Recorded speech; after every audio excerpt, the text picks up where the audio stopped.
The Giuoco piano is one of the most common openings that you will see at the beginner and intermediate level after e4, e5.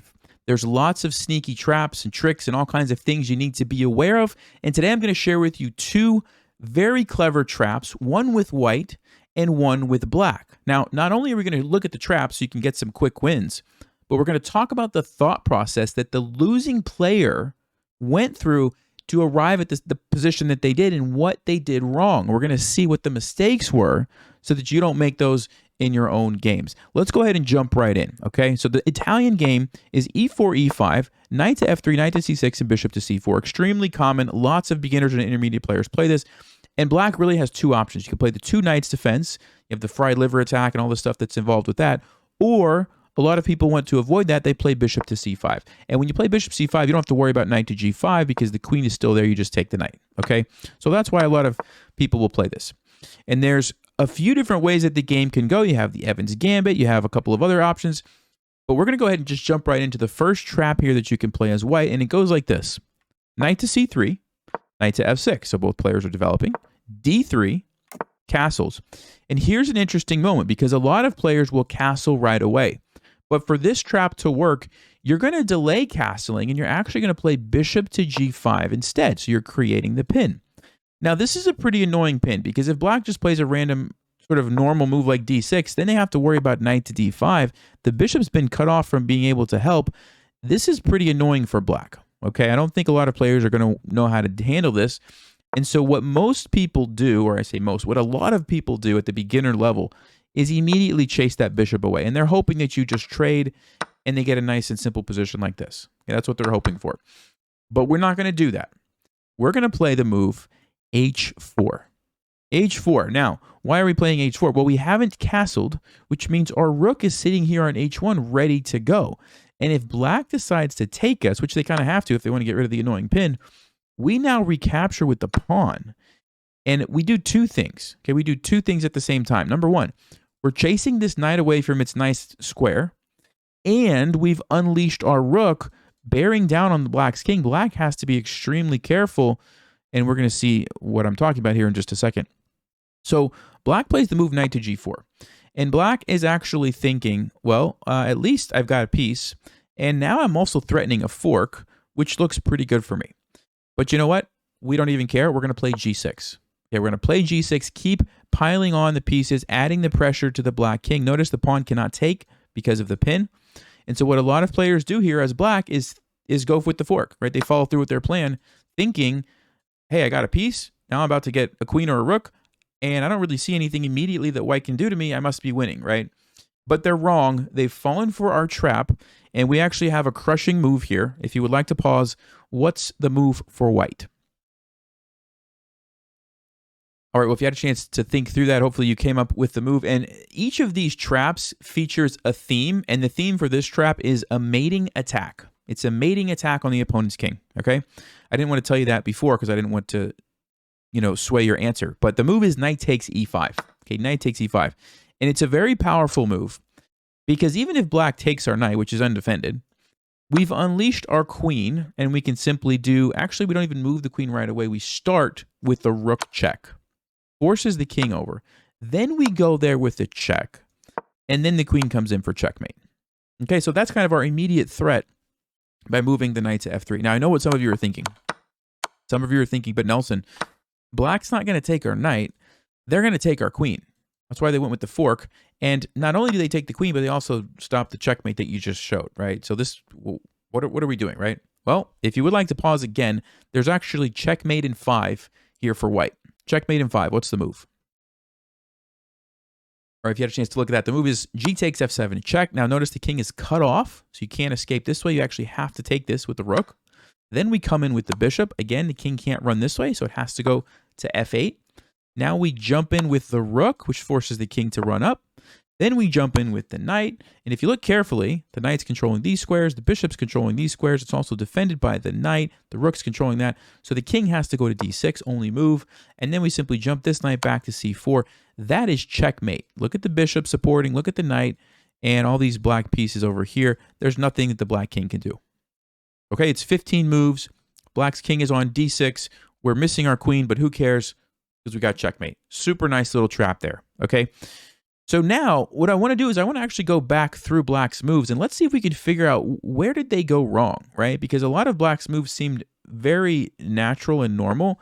Let's see if we can figure this out. So, okay, e5, obviously nothing wrong with that. Knight to f3, knight to c6, defending the pawn. Obviously, this is standard stuff. We developed, they developed. Great. We played d3, they castled. There's nothing wrong with this so far. Bishop to g5. Now, h6 is actually fine. You can do this. You could also continue developing. But right here is where things started to get a little bit tricky. Now, to be completely honest with you, Stockfish actually likes taking this, okay? So if you know how to defend properly, it's always going to be better to take the pieces, right? That's what Stockfish is going to say. That's what the computer would say.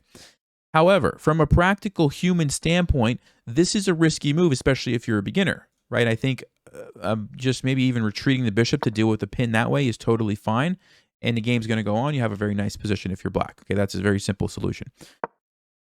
If you take this, there's nothing wrong, but you got to be really, really careful now, and we saw some reasons why, right? There's all sorts of checkmates and things you have to watch out for. So knight to g4 is actually a good move. You got to move the knight somewhere. Why not go there? That's totally fine. Okay.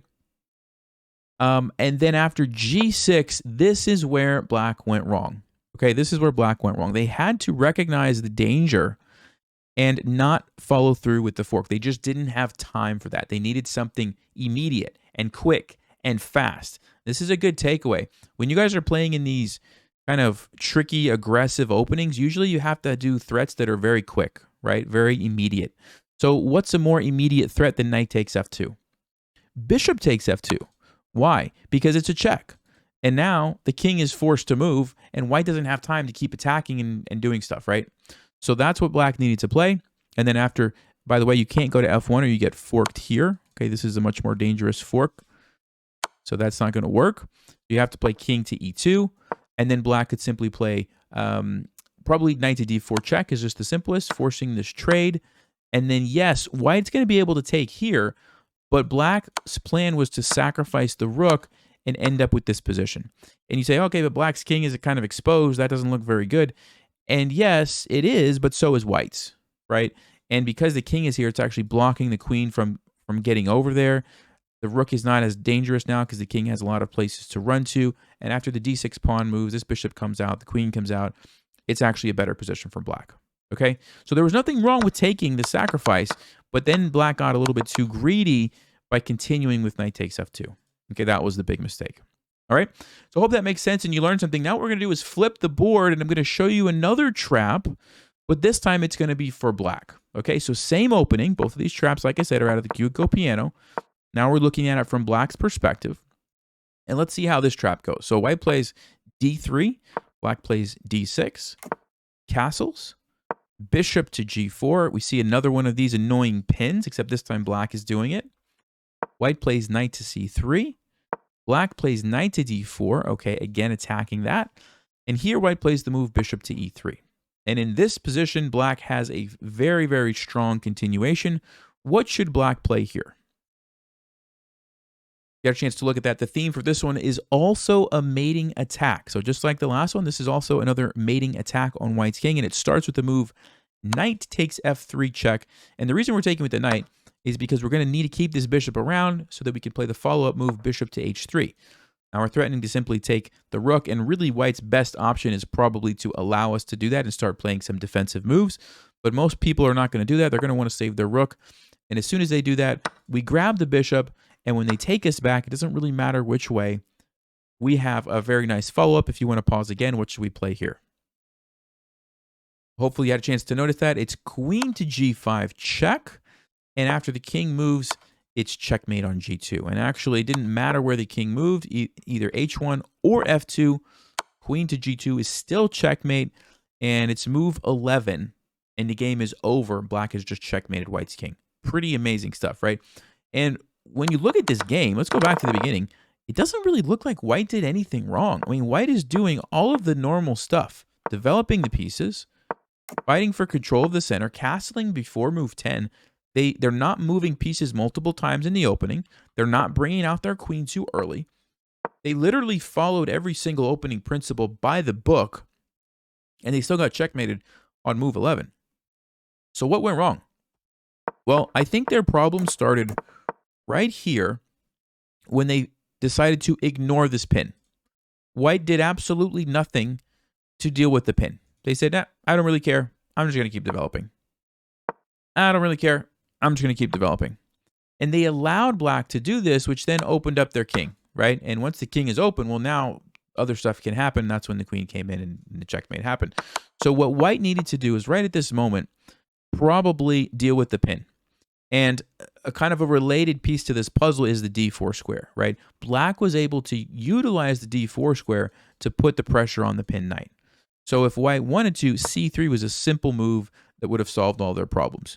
You take control of the d4 square. The knight can no longer go there. You just take it with the pawn, right?